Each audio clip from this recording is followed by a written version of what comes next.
কি রে ভাই, আপনাদের রোজা রমজানের দিনেও কি একটু ঘরে থাকতে পারেন না? খালি বাইরে বাইরে বেড়া বেড়ান, খালি খায়া বেড়ান। আরে ভাই, মাঝে মধ্যে একটু একটু খাওয়াই লাগে। পরপর ভিডিও ছাড়ি বলে মনে করেন না যে দৈনিক ঘুরতে যাই। সপ্তাহে 1 দিন 2 দিন এই রাত্রেবেলা ঘোরাটা কিন্তু অনেক মজা লাগে। রোজা রমজানের দিনে কিন্তু প্রচুর কাজ থাকে, ইফতারি নামাজ কালাম সব কিছু মিলায়ে অনেক ব্যস্ততার সময় কাটে, আর রাতটা ফ্রি। তবে হ্যাঁ, একদম ঘুম কামাই দিয়ে শরীর নষ্ট করে রেগুলার কিন্তু আর ঘোরা সম্ভব না। এই সপ্তাহে 1 দিন 2 দিন মাঝে মধ্যে। তো আজকে চলে আসে সেই গুলশানে ফুচকা খাইতে, আর এখানকার ফুচকাটা যে এত মজা সেটা আসলে না খাইলে বুঝবেন না। ফুচকার সাইজটা একটু বড় বড়, গালের মধ্যে দিলে একটু কষ্ট হয়, আটতে চায় না। কিন্তু ফুচকাটা এত টেস্টি, আর ওদের সুন্দর টকটা কিন্তু একদম ফ্রেশ। আর ফুচকাটা গালের মধ্যে দিলেই কিন্তু বুঝবেন যে অন্য জায়গার থেকে একদম ডিফারেন্স।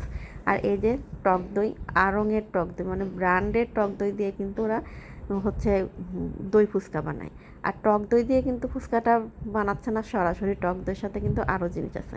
পাশে কিন্তু রয়েছে বিভিন্ন ভ্যারাইটি আইটেমের কাবাব। যদিও আজকে কাবাব খাওয়ার পেটে জায়গা ছিল না, ফুচকা টুচকা খাইয়ে চলে গেছিলাম আর এক জায়গায়। কোথায় গেছিলাম সেটা ভিডিও শেষে দেখাবো।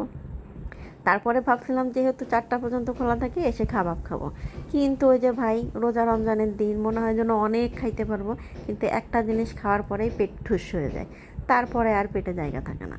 তো ফুচকা কিন্তু খুব বেশি খাওয়া হয় নাই, ভাবলাম যে জাস্ট টেস্টিং করি, কিন্তু টেস্ট করতে যায় দুই রকমটা নিয়ে 3টা সর্বোচ্চ, একটা দই ফুচকা 2টা নর্মাল ফুচকা খাওয়া হয়েছে।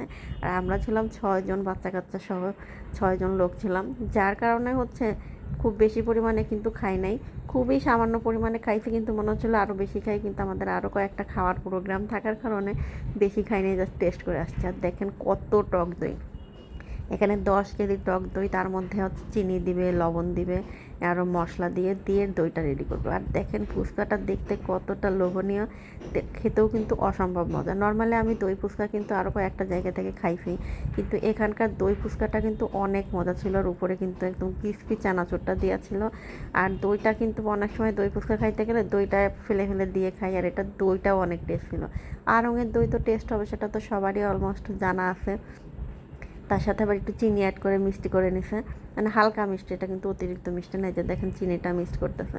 তো ওরা কিন্তু খুবই পরিষ্কার পরিচ্ছন্নভাবে করে। আর এখানে কিন্তু প্রচুর পরিমাণে খাবারের দোকানও আছে, এবং খাবারগুলোও কিন্তু অনেক টেস্টি টেস্টি খাবার।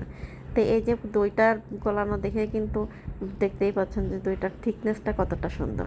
তো ফুচকা খাওয়া শেষ করে, দইটা খাওয়া শেষ করলাম, তারপর চলে গেছিলাম 300 ফিট হাঁসের মাংস খাইতে। বলেন এরপর কি আর পেটে জায়গা থাকে? তো তারপর আজকে আর কাবাবটা খাওয়া হলো না, হাঁসের মাংস খাইছি, ফুচকা খাইছি, এই খেয়ে বাসা চলে আসছে। তো সবাই ভালো থাকবেন, আল্লাহ হাফেজ।